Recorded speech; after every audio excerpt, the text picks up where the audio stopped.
What if the final moments of your life were not silent?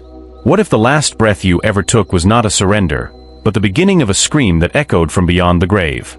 This is a story that defies every rule of logic, every tenet of the law. A murder so perfectly executed, so carefully concealed, that it was deemed an act of God. The killer walked free, cloaked in the darkest kind of grief, and the truth was buried with his victim. But what happens when the victim refuses to stay buried? When the earth itself is no longer a silent witness, but a stage for the final brutal act of justice. This is the only case in the history of American jurisprudence where a ghost provided the evidence that put her own killer behind bars. It is the impossible, devastating truth of a murder solved by a spirit, and a justice system that was forced to listen to the testimony of the dead. This is not a ghost story. This is a story about a woman named Zona. In the late 1890s, in the quiet green rolling hills of Greenbrier County, West Virginia, life moved at a pace we can barely comprehend today. It was a place of simple, honest joys. A warm fire on a winter's night, the smell of burnt sugar from a neighbor's kitchen, the sound of a family's laughter echoing across the hills. Elva Zona Heaster was a bright, vivacious young woman. She was known for her kindness, for her ready smile, for the way she cared for her family. But her world, her sanctuary, was about to be invaded. A new man came to town, a blacksmith named Erasmus Shue. Shue was a charismatic drifter with an easy smile and a dark past he kept buried beneath a veil of charm. He was a whisper of a wider, more exciting world. And for a young woman like Zona, he was a mystery she couldn't resist. They fell in love, and in October of 1896, they were married. But Zona's mother, Mary Jane Heaster, felt a cold dread settle in her bones. A mother's intuition is a strange, powerful thing, an alarm bell that rings when a daughter is in danger. But Zona was in love, and love is often a form of blindness. Imagine you're standing outside that small cabin.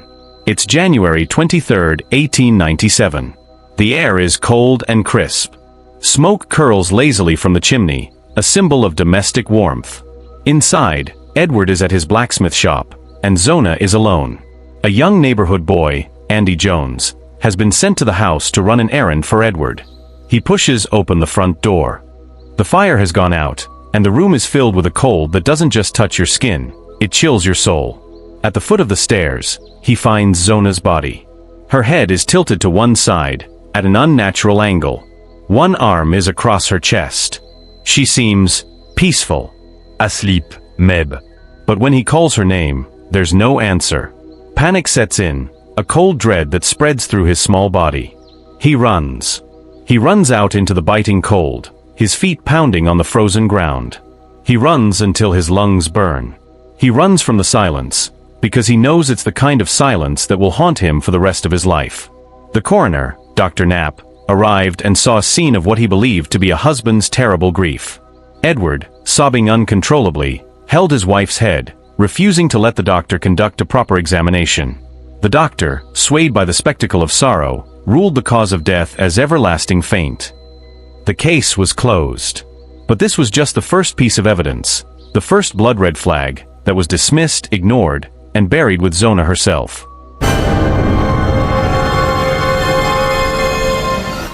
The funeral was a grotesque spectacle.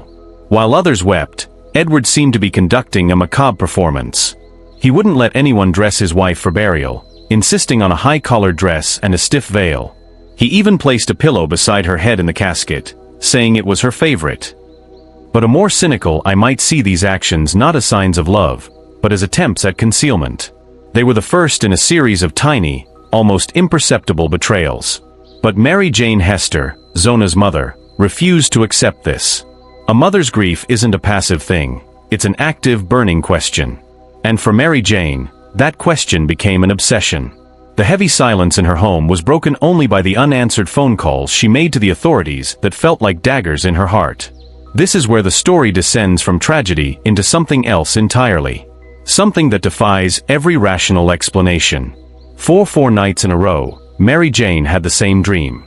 Or, was it a dream? She awoke to a chill that had nothing to do with the winter air. She saw a light at the foot of her bed, a swirling, ethereal glow.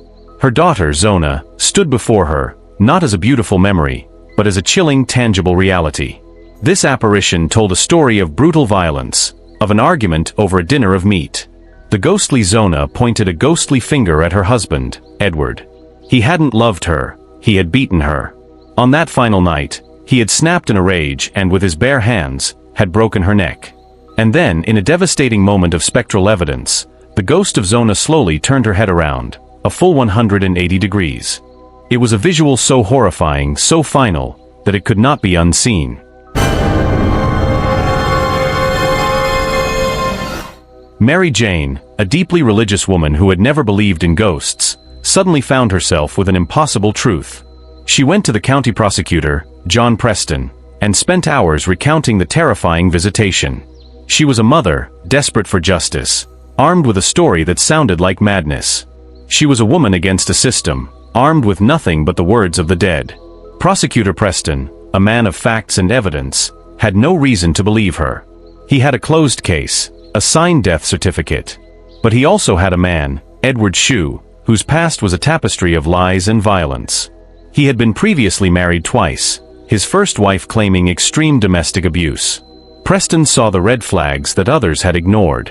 He couldn't ignore the strange funeral, Edward's suspicious behavior, and now Mary Jane's impassioned, albeit ghostly testimony. He made the impossible call. He ordered an exhumation. Against the protests of the community and the law itself, he dug up the truth.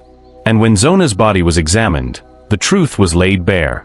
Preston made the impossible call. He ordered an exhumation. Against the protests of the community and the law itself, he dug up the truth. And when Zona's body was examined, the truth was laid bare. The ghost had told the truth. Every single, horrifying detail. She was gone, but her voice, her final silent scream, was finally heard. The trial of Edward Shue began. The prosecutor, John Preston, was a shrewd man. He knew he couldn't win the case with a ghost story. So he built his case on a foundation of earthly evidence, Edward's suspicious behavior, his violent past, and the chilling, undeniable autopsy report. But then, the defense made a grave mistake. They put Mary Jane Heaster on the stand, thinking her wild tale of a spectral visitation would discredit her entirely. They asked her, "Mrs. Heaster, tell the jury exactly what the ghost told you." And with a quiet, steely resolve that only a mother's grief can forge, Mary Jane did. She described the vision, the chilling turn of her daughter's neck, the reason for the crime. She told me he was mad because she didn't have no meat cooked for supper, and he choked her until her neck was broken. In a courtroom of men dedicated to logic and reason, the testimony of a mother's grief, channeled through a ghost, was given. The defense's gamble had backfired.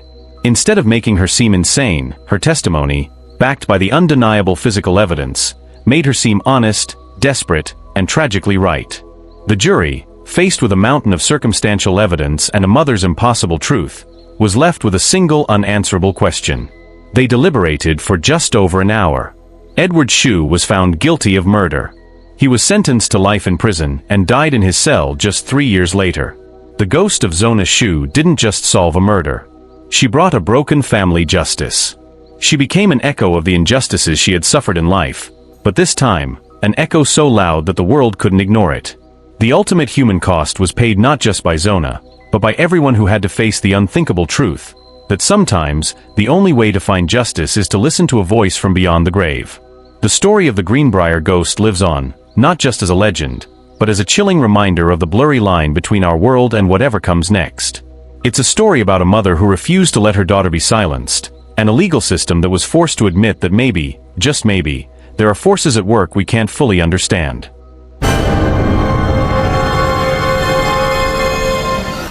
This case raises a question that defies both science and faith. Was Mary Jane Heaster visited by the actual ghost of her daughter? Or was it something else entirely? Was it a powerful, subconscious manifestation of a mother's intuition? A desperate, brilliant lie constructed to force a truth she already knew into the light? A lie that, in the end, served as a vessel for justice? In the absence of a ghost, would Edward Shue have walked free forever? And if the only way to get justice for a brutal murder is to tell a story no one wants to believe, does the truth of the story itself even matter? We've laid out the facts, but the truth of the ghost is something you have to decide for yourself. What do you believe? Was it a ghost, or was it something more human and far more unsettling? Let us know your thoughts in the comments below. If the idea of a spirit fighting for justice from beyond the grave captivates you, then you won't believe the details of the ghost who found his own body, Australia's most chilling unsolved case. Click the end screen now to watch that next. Let us know your thoughts in the comments below. Subscribe for more gripping true crime breakdowns, mysteries, and criminal psychology stories, only on Twisted Case.